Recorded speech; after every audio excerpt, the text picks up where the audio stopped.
This is News Modan. This is 9 talking to you from Galaxy 555666. We are lost in space.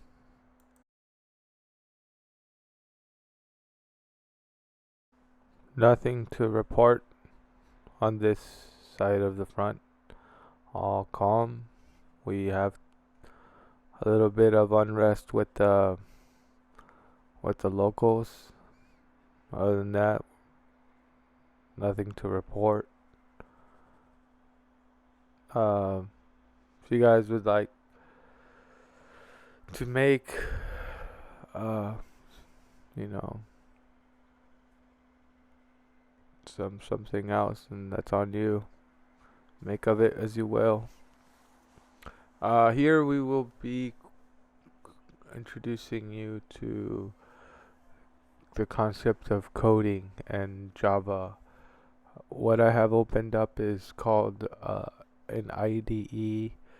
It's called IntelliJ, and we're going to be opening up a new project. The types of projects that you have to become familiar with just depends on the folder structure. That each different types of project takes different types of folder structure, means where the configuration files and where the other types of files are located at. So we're just gonna do a very generic Java folder structure.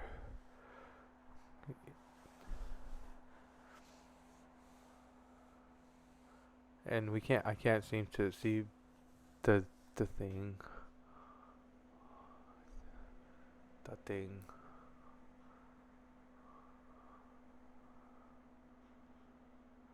So here you choose where you want to create your new folder, your new project. When you're being introduced to programming or to code, the most important thing that's the hurdle is going to be the project structure. When you open up, whether it's a Java or a Python or any type of new project, the thing that's the biggest hurdle you're gonna see is the project structure. And here I accidentally created a Python project inside of IntelliJ. I think they have their own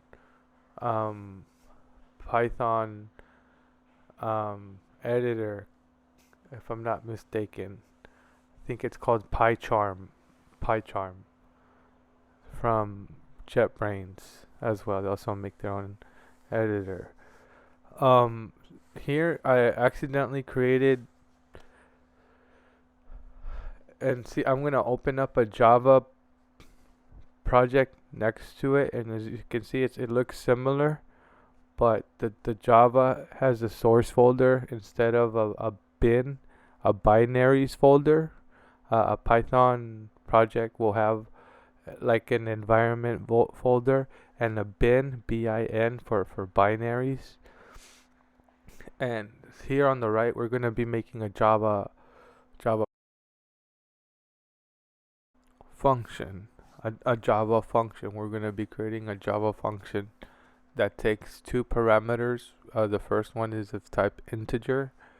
You can have any types of functions that take as many parameters or no parameters. Here we're gonna have a function that takes in two integers. You'll learn about types of parameters later, like integers, strings, decimals, floats.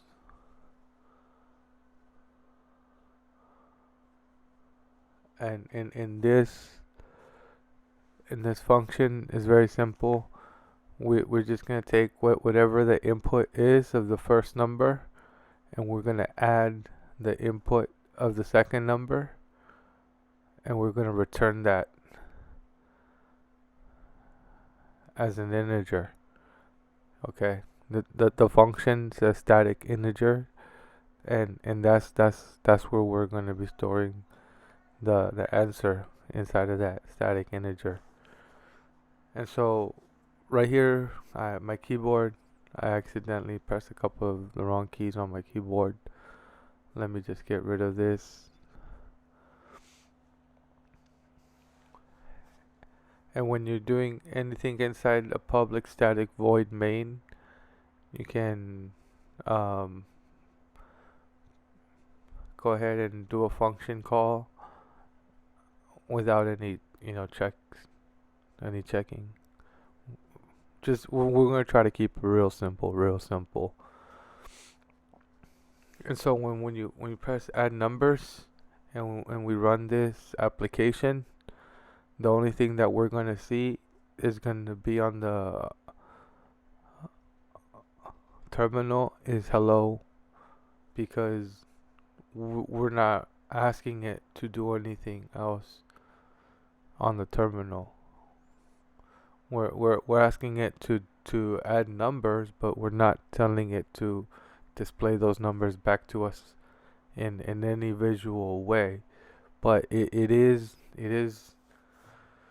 um, adding them, but it's just not showing us that it added them.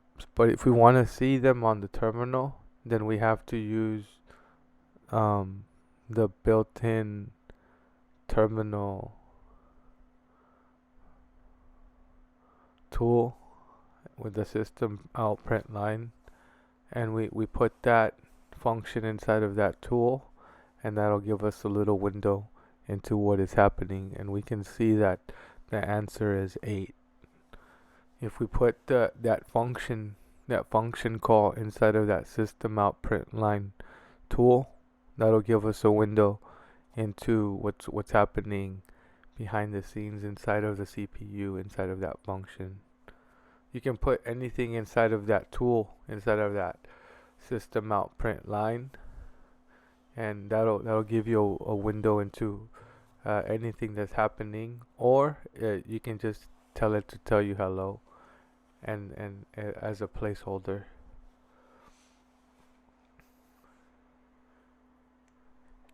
Here, what we're gonna be doing is we're gonna be using that built-in tool window that will give us a view into what's happening during that function call, and it'll print out into the terminal, so we don't have to do a system out later. It's all being done inside the function, so our code looks much cleaner, and we're getting the same output on the terminal, but we're putting the system.outPrintln, we're that temporary number, we're doing it on the terminal.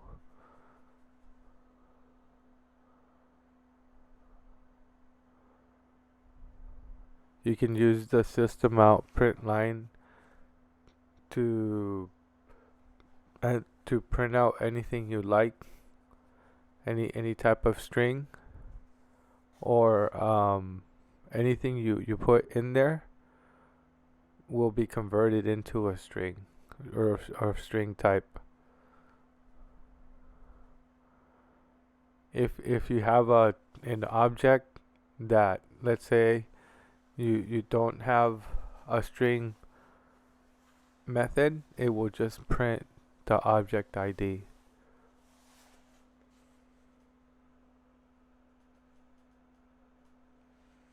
So we deleted the public static void out of this main class, and as you can see, you cannot have a public static inside of a static uh, integer. You have to have a class in order for you to have a static void main. And the public static void main is where you run your application from. That is the entry point for your Java application. That's where everything begins going. So if you don't have a public static void main, then your application won't know where to start from. This is the introduction to programming. I hope you found this useful.